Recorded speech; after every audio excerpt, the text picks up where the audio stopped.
research group in Wales, in Cardiff. What we do is we research claims into the paranormal. Being a medium for me, when I was younger, it was a bit of a nuisance dealing with the paranormal. It affected my friendship. I grew up quite, with the boys, and you know what it's like when you grow up like that. Like going out and drinking and partying, but I still had this part of my life. Couple of things, lots of things happened to me, and I didn't have no one to talk to, didn't have no one to turn to. I couldn't share the experiences because the boys I grew up with just didn't understand it.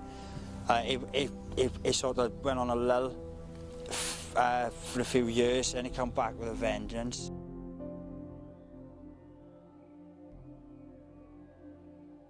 Well, we've been 11 years in May, and 23rd of September last year, that's when everything started kicking off. I've always sensed things in the house and around me, but never to the extent that what happened on the 23rd of September. Something caught my eye in the passage by there, and Kirsty took a photo, and a child's arm showed up on the photo. So we got really scared and ran across the street, and the one energy, which we believed was a man, just got really strong, really powerful, started turning kettles on and off, flicking lights on and off. Then there was another photo which came up of a lady's leg and two sets of children's legs either side of her leg. There's also numerous photos of the little boy looking out of the bedroom window. The bad haunting, I wasn't eating properly, and it was about 11 o'clock at night and I was really hungry, so I come down and I was doing myself some toast, and I was in the kitchen with my dog, and the kettle turned itself on, and it's one of them kettles you have to physically push it to turn it on. It's not a light lever one, and that absolutely terrified me. We were founded in 2006 by myself, Chris, and Richard. What we do is, if people contact us, they usually contact us because they're going through some kind of event in their lives where they have paranormal activity going on within their home or within their venue. And what we'll do is we'll gather a team together, go out to the venue and assess the situation and try and gain evidence of that paranormal activity or debunk it.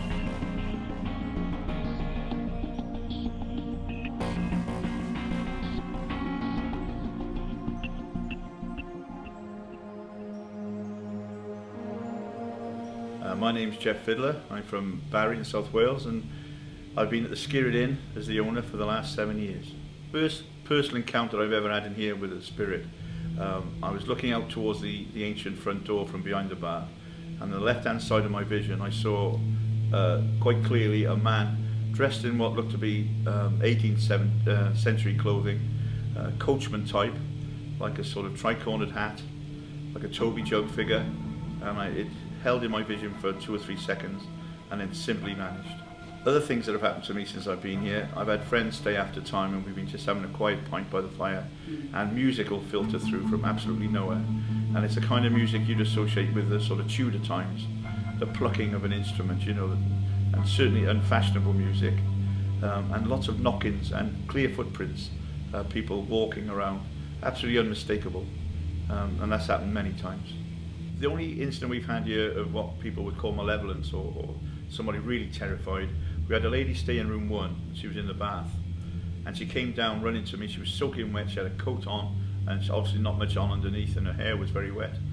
And she said, she's tried to kill me, she's tried to kill me. But she couldn't explain to me, she thought she was held down in the bath, she couldn't get out of the water, but she didn't see anybody, and she couldn't explain to me why she said she's tried to kill me. Even though I would suggest 80% of women would have said he or it's trying to kill me, or he's trying to kill me. She was absolutely 100% sure that a woman had held her down under the water. And that was the only time I could say that I was absolutely terrified myself and going in the room to check everything. And she left, to be honest. And I've never seen it before or since. The person that shows herself most here is a lady called Fanny Price. She's an ex-landlady who passed away in the 19th century. She's buried not 200 yards from here in the church, and it's thought that she comes back, and we get sightings of her when there's a change. Like when I took over, people said she was about, my people who work for me saw her, or when you move things around, and she might come and just check, is that okay? And sometimes if it's not, she feel a presence for days, and her presence is always precluded by the strong smell of lavender and the rustling of what feels like a nylon or cotton dress. The only time that I find the pub sort of gives me the EBGBs and makes me worried is when I'm locking up late at night. I get a feeling, and it's more than a feeling, that somebody is following me around, almost as if they're checking I'm doing it properly. But the feeling I get is that if I turn around, I'm going to see something.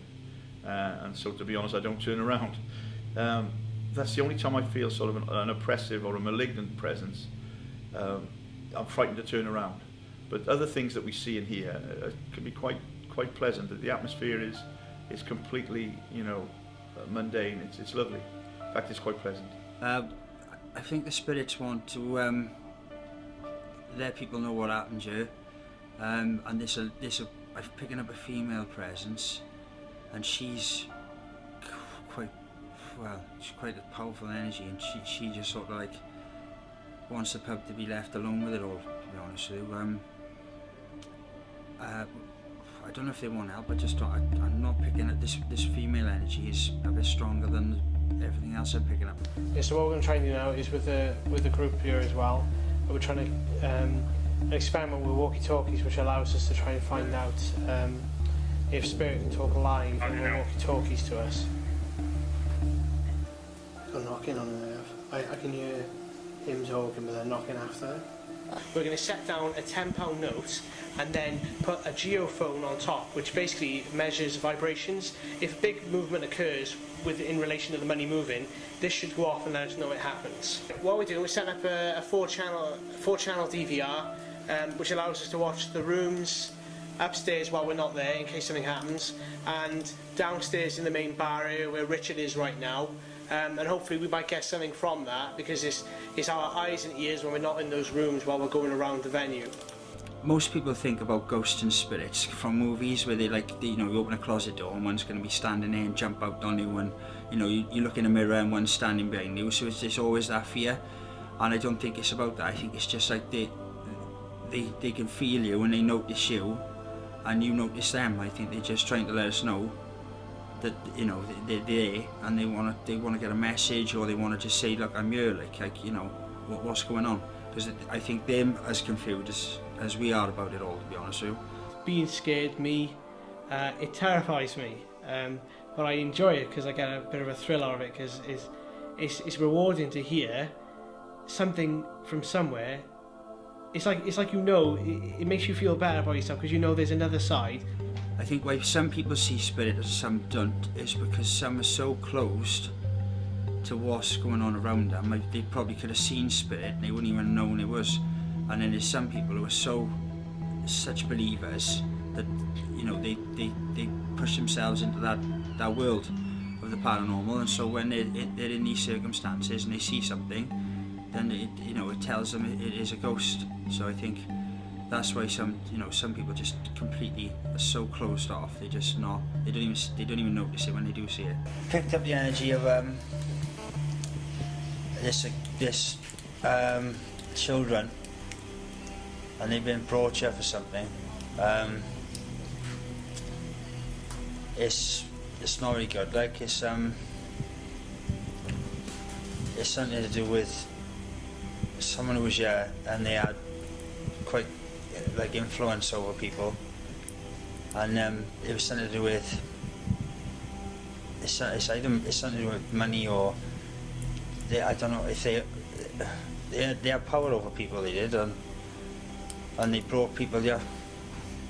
80% of ghosts are not scary, but there is about 20% that probably are scary, because they would have looked scary in real life. I mean, if you was out somewhere and you saw a guy standing in a dark corner and he looked quite scruffy, I mean, your perception of what's scary and what's not, defines what you see. Like, so I think, most of the cases it's like children are not scary, but when you think of a child ghost, they seem scary for your perception of films, but they're not actually. They just look like normal children. The biggest one people report seeing is like a black shadow, a figure of a black shadow, and usually that I think, because I kind of have seen something like that myself, I think that is like a spirit of a person, but with our eyes, the way we see it